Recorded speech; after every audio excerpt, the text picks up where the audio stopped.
For over 400 years, more than 15 million men, women, and children were the victims of transatlantic slave trade, one of the darkest chapters in human history. The African continent was arguably the most exploited. While some nations have gotten reparation for such exploitation, Africa still bleeds from the scars inflicted on it by slave masters.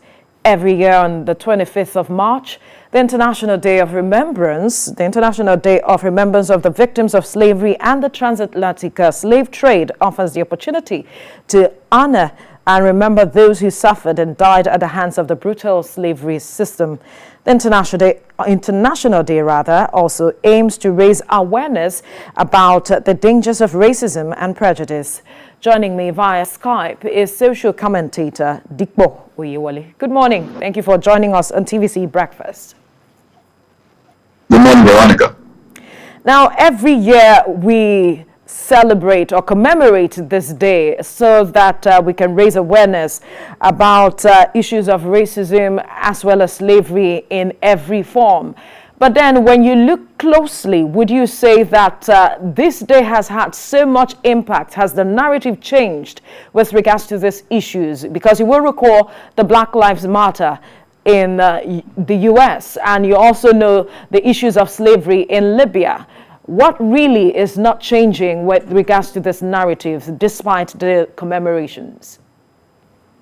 Unfortunately, nothing has really changed, because I still remember 2 years ago on the same program, we talked about human trafficking, and we looked at the factors that were responsible for human trafficking.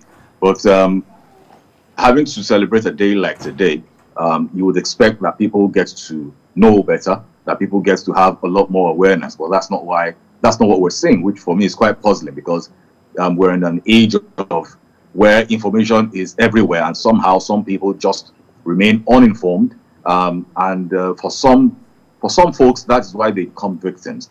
And for some people, they can't. I don't know why they choose to be perpetrators in this criminal act. And for me, it is quite disturbing. But let me take you to two definitions of slavery, and I'll start with one. Now, in 1926, the United Nations defined slavery as the status or condition of a person over whom any or all of the powers attaching to the rights of ownership are exercised. And so that is the definition of slavery that we are all very much aware of, that a human being owns another human being, which for me, it is just preposterous. But I'll bring it to the modern day, because now we're talking about modern day slavery, we're talking about racism. But I'll also like to inject another factor into it by this next definition. Slavery is also defined as a condition of having to work very hard without proper remuneration or appreciation.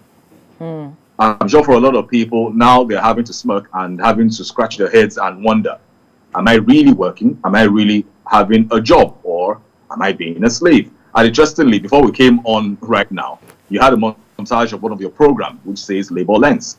So, I mean, these are conversations that we need to have holistically.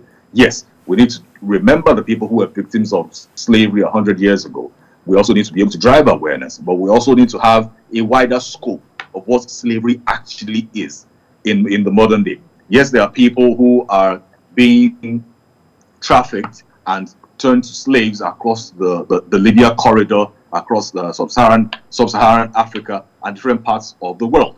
But we need to have a clear understanding that slavery isn't just about putting people in chains physically. It isn't just about putting them in restraints physically. It is also not paying people their due with regards to what they have done for you in terms of work.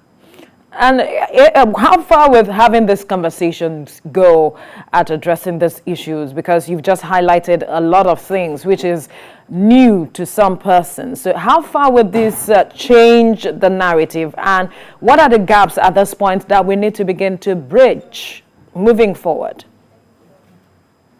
Well, I believe that aside from civil society to keep doing what they're doing, I believe that as individuals as well, we also need to take responsibility. See something, say something. We discussed that when we had the conversation around human trafficking. And for me, human trafficking, with regards to a lot of what we're talking about today, is the bedrock of the kind of slavery that a lot of people are aware of. okay, not talking about the one concerning labor laws and the violation of them. But with regards to a human being owning another human being, the bedrock of that mostly starts around human trafficking.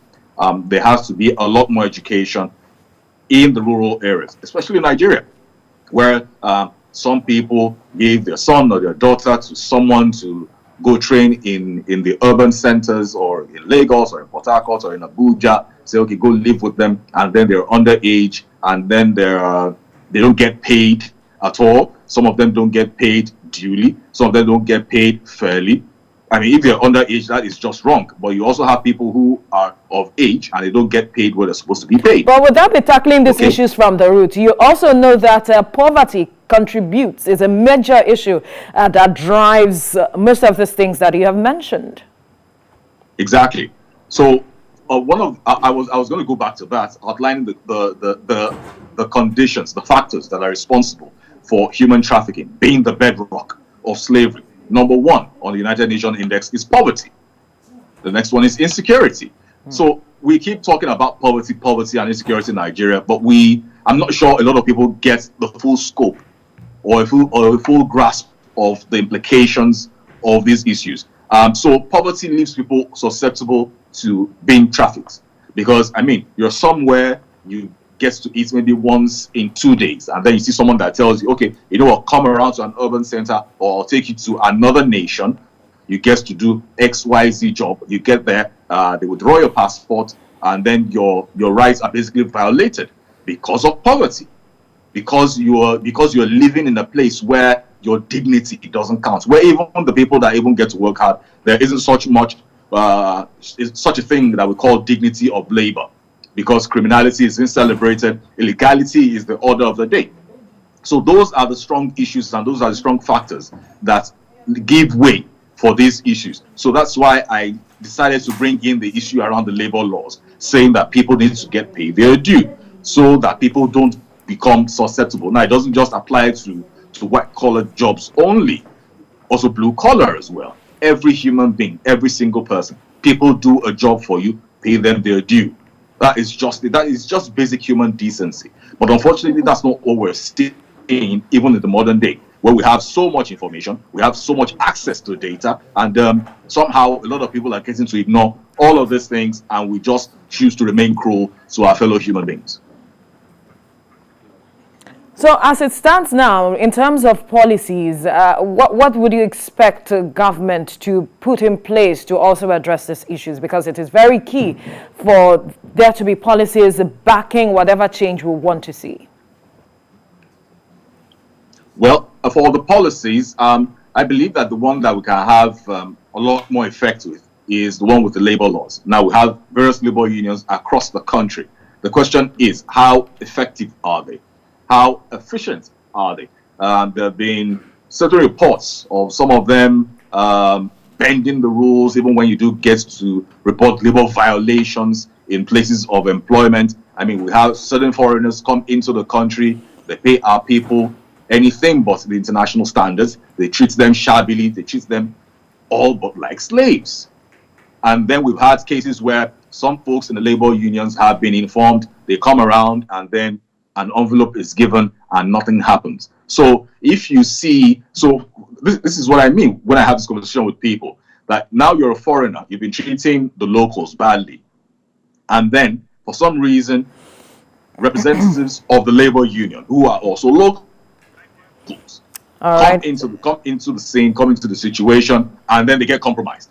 Okay. So the problem is the people themselves. So we need to have stronger enforcement of labor laws, or else we'll keep having this conversation every 25th of March. All right. Social commentator Dipo Oyewole, thank you so much for your time on the program. Thank you for having me.